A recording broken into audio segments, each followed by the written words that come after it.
Great experiences build great leaders. Great leaders build great teams. This is Building Great Sales Teams.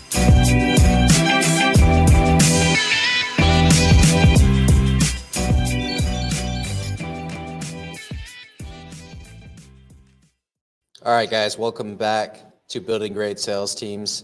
We all know, just like Ryan said in the intro, great leaders build great teams, and I have a great leader with us today, Jose Pereira. He's a life coach and motivational speaker. Jose was one of the members of the Citgo 6 who was wrongly held hostage for almost 5 years in Venezuela, a Venezuelan prison for being an American, essentially. Jose also has his MBA and was a former CEO of Citgo Petroleum, and now he advocates for other Americans wrongly detained overseas. Jose, an honor to have you on the show, brother. Thank you very much, Doug. Thank you for having me, and thank you for giving the opportunity to talk about this. Thank you. Awesome. So, Jose, I want to first thank you for taking such a horrible, what I can only imagine is a horrible experience, and using it as inspiration to help others. I feel like a lot of people would have gone through that experience and then just bottled it up, not talked about it, not wanted to bring it up anymore, and just kind of shoved it down and let it kind of control them in a sense. But I feel like what you're doing, bringing it to light, really gives you power over it. And then again, you can use it to help others. So I want to first thank you for that. Well, as you said, Doug, this is an experience that I'm going to say it's a traumatic experience because, first of all, you are never prepared for this. In my case, I was a guy that had, I think, a wonderful career. I was 35 years experience in the oil and gas. And at the end of my career, I was the CEO of this company. And suddenly I was invited to a last minute meeting in Caracas, and it happened to be a 5 years there because we became part of what today I'm talking about. That is what the so-called hosted diplomacy, okay? That you get caught in the middle of this dispute for two countries, and you're in the wrong place in the wrong moment. That happened to me in November 2017. So if the people go back to that date, there was a lot of sanction being imposed to Venezuela, and also there was this oil ban happening, and we were executives. We were not politicians, so really we didn't think there was something wrong because for us it was a normal business meeting. It became a sham thing because it was a total setup. When we arrived there, we saw a lot of guards with these Robocop outfits, and they have a yellow band here called detention. When I asked, what is the detention? Because to tell you the truth, I was not aware of nothing of that. And it became to be the counterintelligence military police of that country. So we get caught in the middle of the counterintelligence military police. This police is something that's only for the audience to understand. It's something very similar to the one that China has, that Russia has, that Iran has. That Iran has a famous IRGC. This is something that is trained by them. So at the beginning, we thought that this was something wrong. But when we figured out that really we were caught in the middle of this political thing, and like some months after that, ambassador is expelled, and we were caught there, and we stayed like 10 months isolated, without no communication. Just you and your team isolated, or you by yourself? Yeah, they put us in a place that they call the submarine. It's like a vessel without no windows, no a very tiny door to go inside. It's like being locked during 10 months. Sometimes we couldn't even have fresh air because we were, and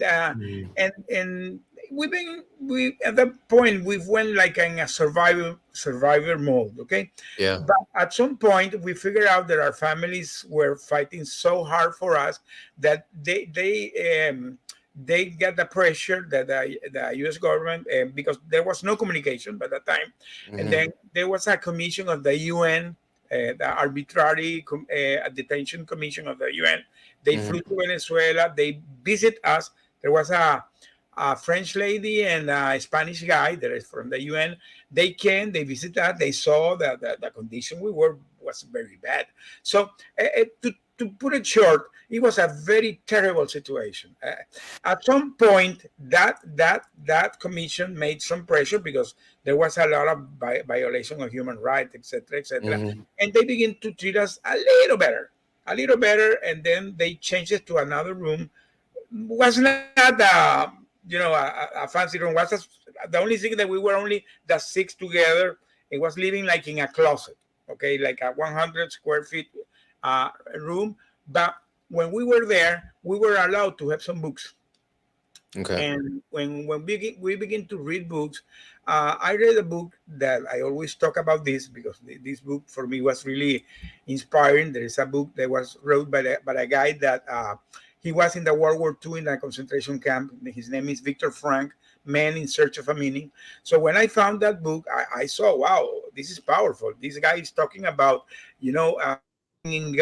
having a meaning in life to survive. So we went to a surviving mode. We went to a surviving mode, and we begin to manage the situation. The situation began to evolve at some point because we were six executives, six guys with more than 30 years of career. So we what we did is we managed to put our expertise, because we were when you were in the oil and gas, normally you are handling situations, most likely looking about strategy. You guys handled high pressure situations for a living. Yeah, we begin to handle like for us was a living thing, was a survival mode, but we were applying some techniques that we already knew in our business world. So I'm not going to say that we did it because we are an expert on that. It was mostly a lot of common sense. But what we did is we went to we decided to create a plan. I remember that we doing that the first time, the six of us. That was kind of funny because that was like being in a board meeting. Everybody talking about strategies and so and so. Absolutely. But we managed it. We did a plan in the morning, how to eat, then how to have exercise, then how to go to clean. We cleaned the room every day. Was very clean because during the pandemic there was a big issue there. Okay, so we were managing to have that totally clean, and then we managed to read. We were reading at that moment. I began to do something very clever because in my case, because we were at that point we were allowed to have some food because the food was terrible. I can tell you at the beginning we were so starving that everybody lost like 50 pounds, 60 pounds. I lost 100 pounds. So it was really terrible. If you see photos of us in that time, we look very bad. So when they allow us to begin to have food, my family, because my family was not there, one of my kids moved to Colombia. It was in the border, the other side of Venezuela, and from Colombia he began to supply me food through somebody. So it was a very strong logistic they did to provide me foods and medicine. But the key of that was that, because this is kind of a strategy, okay? So the food cans, the containers, there was like this plastic container. They managed to tell the guy that bring me a container with a double bottom. So I begin to put letters inside there.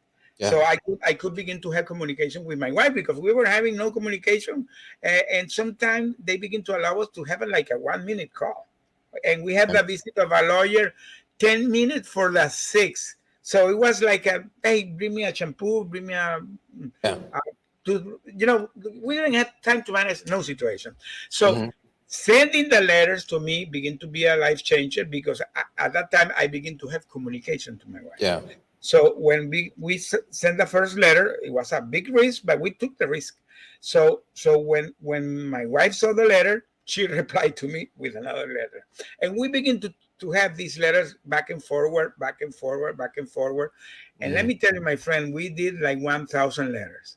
Wow. When I came back, there was a kind of diary, and this is going to be today I already wrote the book. It's in the editing process, but it's based on those diaries of the what I did there. At some way, I was thinking in my book because I really wanted to narrate everything we were going through there. Mm-hmm. And I can tell you, my editor, every time I talk with her, she's crying because she said that it has too much emotion. And I told her that nothing to do. It's what I was feeling at that moment. So, Mm-hmm. so the book is in the process, and now because when I came back, I began to appear for the hostage community because I found that even though our case was unique, the Citgo case was unique. By the way, the Citgo appeared because in 2019 our family began to do a lot of pressure with the press, and we begin to appear. Our families begin, Yeah. the family of the six, okay, begin to appear in all the media, CNN, Bloomberg, Reuters, AP, NBC, CBS, whatever you imagine, they begin to go. They were interviewed by Time Magazine, Newsweek, Wall Street Journal, Washington Post. All the major medias begin they begin to do it wonderful. I don't know how to do. They do it, but they did it. And at some point, the press put us like a brand. They call us the Citgo Six, that became like a brand because even when the U.S. officers or congressmen were talking about us, always they Six referred to us six. like the Citgo Six. So we became like a brand. If you go to Google, we will always appear like the Citgo Six. So that made a change because that pressure it began to make pressure to the government, but at the same time, other hostages in other part of the world begin to see, like we were seeing, there are cases were not unique. So the families got in contact with other hostages for other countries that are in Iran, China, Russia, Afghanistan, wherever, and they created a foundation called the Bring Our Family Home campaign. Today, that foundation has almost more than 1 year, and the campaign has been going big because now the campaign they develop they unveil a mural in Georgetown. I invite the people to Google it. The mural with our faces. There are 19 faces in the mural, a big mural in Georgetown. It was done by an artist called Matt Campbell. He's from Iowa. He did it with wheat and glue, and now it's like a sanctuary. But after the case of Brittany Griner, you know the Brittany Griner, the basketball lady, she's part of the campaign. By the way, she's today like the face of the campaign, and her team, the Phoenix Mercury, are supporting today the campaign. Okay, you Mm-hmm. can see that is the mural. This is me. This is Isaac Campbell. This is my wife, and this is my face in the mural. That face is I went to go to that mural the first time. I was released in October, and I went to Mm-hmm. the mural in November. In Oh November, wow. 1 month after, the, the mural, you see that's deteriorated because that is the intention of the mural. The symbology behind the mural is that your face begin to faint, you begin Mm-hmm. to languish in it's like the Dorian Gray thing. It's like that. Your face begin to languish like you're languishing in the jail. So this Right. is a message to the U.S. government to do something to bring the people back. This is a very powerful message. I can tell you that mural was unveiled in May and we were released in October. So we came back. I'm not going to say that 100% is because of the campaign, but one of the big things that brought us back was the campaign because Mm-hmm. now today the hostage issue is a big issue to the U.S. government. It was created a law. There is a law called the Robert Levinson Act that is based on a guy that was a former FBI guy that unfortunately he disappeared in Syria. His body never appeared. His name was Robert Levinson. In honor of him, the act has his name. I'm honored to know today his son. I was in 1 month ago in Washington in a speech in the House talking about this, and he was with me.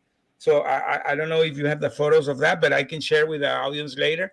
Mm-hmm. We were talking about it. So now we're having being big advocating for this cause, but at that point, I saw that our advocacy with the families was giving them a lot of hope a Hmm. lot of sense of strength, resilience, and that's why I decided to do my speaking and my coaching program, because I learned during all this process that even that you go and under any adversity, if you have some techniques, you can overcome that adversity. So today, my program is the Life Built for a Survivor Guide. I'm in LinkedIn and talking about this and helping others. And I'm gonna begin to speak publicly about this, because I think this is something that's part of my new mission. Because before this, my intention was, by the way, I was gonna get retired when this happened to me, because I Right. had 5 years, and Right. my first call was become a oil and gas advisor, because that was my Yeah. expertise. But this is my new mission. So Mhm. instead of becoming an oil and gas, really, I'm now thinking to become a advisor in this area, because you know sometimes the life puts you in some ways that you don't know why, but that's what happened to me. That's what happened to me. Man, that is a thank you for sharing that. That's an amazing, amazing story. And I want to unpack some of this because you covered a lot. And so I want to make sure that our listeners understand, well, context for one, right? Because this may be the first time that they're hearing this story, right? Mhm. Yeah, And me and Ryan went through some debate bringing this to our show because it's about building great sales teams, and you know he ended up pushing it and deciding to do it, and so I'm very glad we did now. And yeah, I can say that now after hearing the story because there's so much to unpack here. I think the first piece of it is the amount of humility you had to have because 35 years in the oil and gas industry. You're now the CEO of Citgo Petroleum, right? yeah. And I, so I when you think about it, that work that you put in to get there, the education, the career path, the sacrifices, I imagine, late hours, long nights, yeah, all that to eventually reach this top of the mountain, and yeah, then to just be told by someone that, hey, you can't go home, you have no rights, yeah, you know what I mean? And now we're going to put you in jail, and you worked your whole career to take the right path. You know what I'm yeah. saying? And then someone's telling you, "Hey, you took the right path, but we're still going to put you in jail for 5 years." Oh And you yeah, probably didn't even know it was going to be 5 years at that point. yeah. Not to Never, just start swinging never, at any. never. Nobody knows about it. I can tell you, this is something Yeah. unique that nobody never will imagine that can happen to them. So, I mean, at that point, I'm just like, I'm gonna hurt somebody. You know what I mean? Like, you, how do you even like get over that, the fact that you spent your whole life doing, what I'm saying, and not become this like angry person, especially that first year, because that first year you're still asking why, Yeah, probably asking why to yeah, God, probably asking why to your friends, you know what I mean?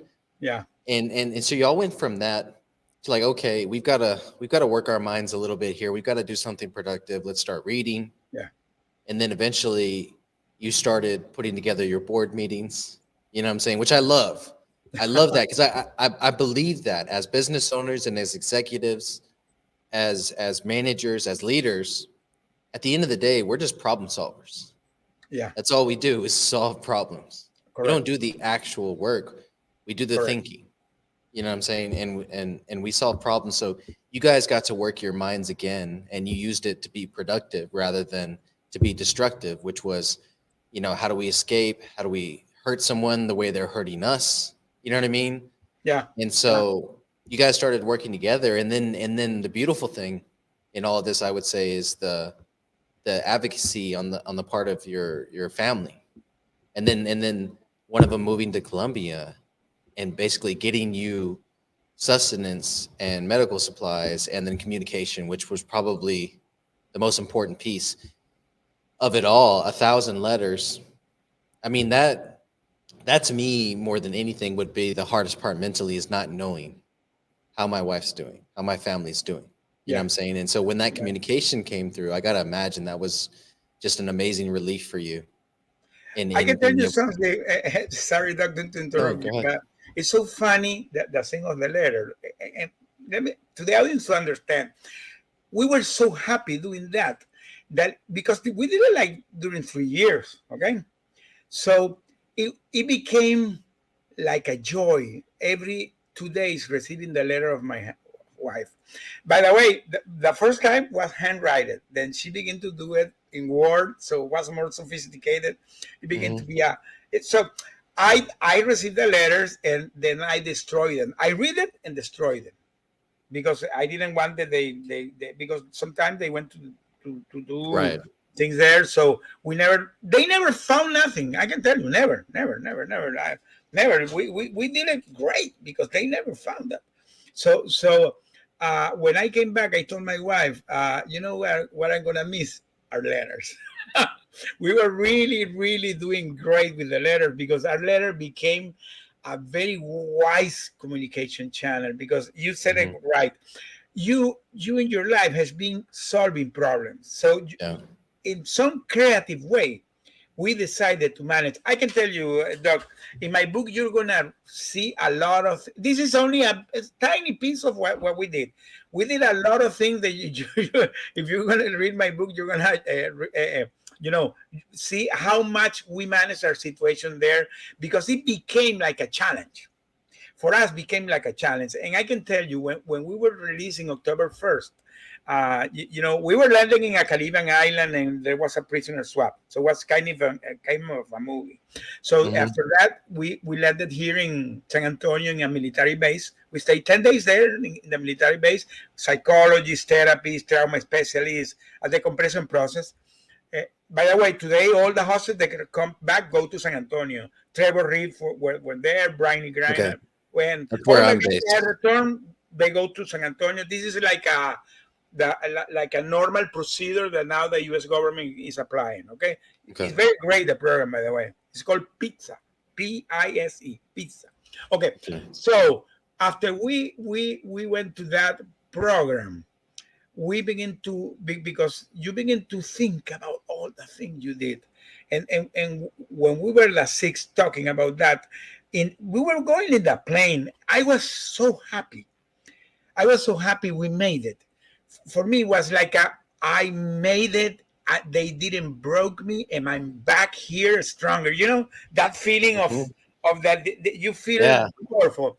Yeah. That my daughter tells me that when I came down, I was coming from the plane to the hangar. When she saw me, she said, "Hey, this guy's coming like from a vacation trip." No, but I was so happy in my face. I was so happy that because maybe she saw that I could come broke and something like that. No, I wasn't. No. For me, it was They didn't break your we dad. made it. They didn't break your dad, baby. Yeah. Hell no. I love that. I love that moment. You know, that was probably just as good as the letter. Her seeing that they didn't break you. Yeah. I mean, that's amazing. That's so massive. And I'm so excited for the book to come out. I'm 100% going to read it. I mean, yeah. The book. The way I wrote the book, because of course I had to tell my story, and I can tell all the things we went through because I can tell you we went through a lot of things. We saw a lot of things, but the way I want to express it, the way I put it, is showing the people that strength that you have inside you, because human being can do things that are over than what they can do. The human nature is something powerful. So that strength that is inside you, and you can do it. You can overcome any adversity, because I can tell you today, I understand that any adversity in life you can overcome it. You can succeed. You have two choices in life. You can go in the wrong way, thinking that everything is bad, that you will never come through it, that you're a victim, or you decide to go in the other way. And you talk about, if I was angry, I can tell you today I'm not angry. I want to do this, and this has been powerful for me, because now I understand that if this message can help a lot of people. I have my background technique. I have a lot of management behind me, but I want to put that in combined with the way we went through our situation and do something very powerful. Let me tell you, today I can go to companies and go to their employees and give them some inspiring message. Sometimes that people are down, so that affect the productivity of the companies. Maybe the company doesn't grow because their employee are not okay. Well, this is the thing I want to say today, because I went through a lot of during my career. I began business from scratch. We did like 7 joint venture with French, Italian, Americans, Japanese, Chinese, Spanish, a lot of international companies, and we began it from scratch. We did team works, team buildings, a lot of things. All that expertise I had, now I understand that if I put together with it, it's a very powerful thing to do. No, I couldn't agree more. And the CEO is just the top salesman in the company at the end of the Yeah. day. You know what I mean? Yeah. And I can already tell you're a very good salesperson. But yeah, I couldn't agree more. Putting those two things together is going to be massive for your book. And then, yeah, the impact that you're going to have at companies. Because look, when you were talking about the letter, I was just thinking about, when we disconnect a little bit from technology and distraction and things that don't really matter, right? Right now, 70 to 80% of our lives, in my opinion, are consumed by those things. Technology, distractions, and things that on your deathbed, and when you look back on your life, you're not going to care about at the end of the day. But we spend 60 to 70%, maybe even 80% of our time on those things. I'm guilty of it too. Yeah. But then when you disconnect for a while, you go camping with your family, you put the cell phones away. You know what I'm saying? You really concentrate on your spouse, your significant other. And this is where the letter comes in my mind. Yeah. That even words on a paper can give you the same elation as marrying her. Yeah. You know what I'm saying? Like, Yeah, of course. because you don't have anything to distract you. You don't have any your context is a room with 4 walls, and you get that communication in your hand. So imagine what you could do if you stop letting things distract you. You put down the cell phone. As a leader, how much more present you could be with your people. You know what I'm saying? And I think you bringing that message to Fortune 500 companies where the employees aren't that crazy about their job and they distract themselves all day. When they get home, it's Netflix, it's TV, all this other stuff. That's totally right. That's totally right. I think you've got an amazing message there, and I'm excited to see you share it with the world. Let me tell you, Doug, when we came back, you're talking about technology. When I came back, I didn't know how to handle this thing. Oh, yeah. It had changed 5 years. I can tell you, the last time I saw an iPhone was an iPhone 8.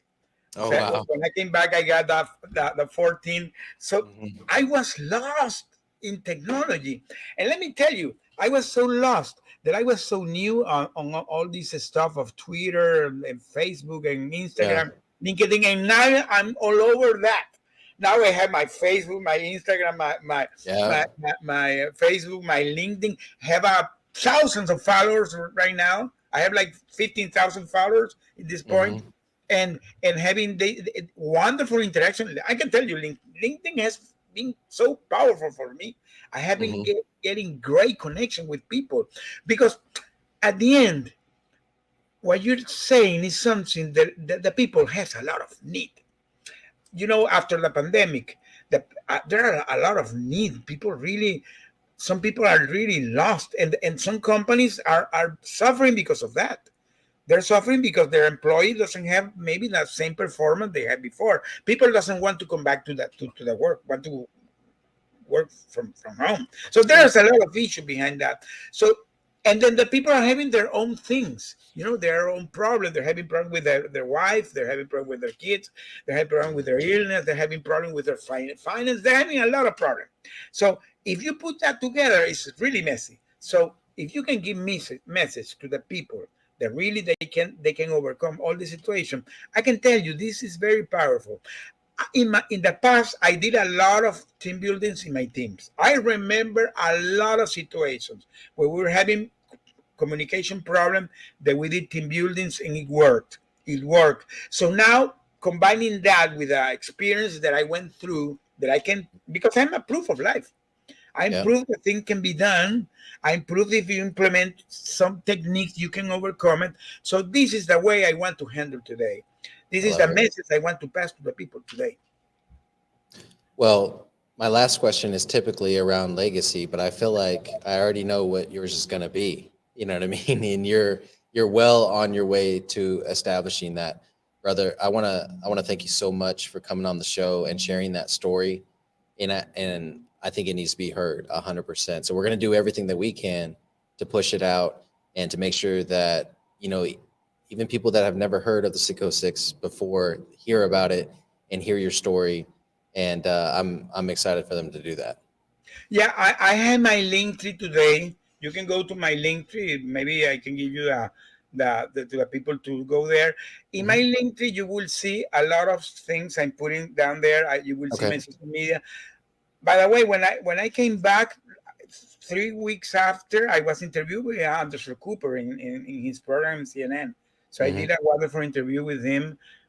Barely three weeks coming, so I was brand new and all this stuff. So Uh-huh. so now because I in the beginning I was kind of lost, but when I Right. discovered that this is my legacy, oh wow, my friend, I'm all the way to there, because that's the power. Yeah, because again, you have a structured mind. You have been a executive all your life. So what you do has to be focusing on what you want to do and go for it. So that's my Hmm. new legacy today. So I thank you love for it. having me here. I Oh, love it. And we'll, that's it. That's it. You yeah, can and see we'll, there a lot there. yeah, we'll include all the links for your LinkedIn and your link tree in the show notes. So if anybody wants to follow Jose and definitely purchase his book when it comes out, and or even better yet, hire him to come and speak at your company, then you can do that by using the link tree attached here. Brother, I want Correct. to thank you again for coming on the show. And I look forward to seeing your business and your impact and your legacy grow. Thank you, my friend. Thank you for having me. Thank you. Let's get building.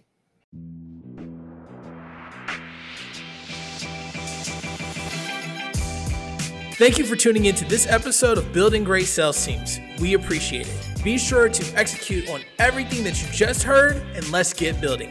Before we sign off, we'd like to invite you to join our Brickyard community. Head on over to jointhebrickyard.com. Again, that's jointhebrickyard.com, or click the link in the description to find out more.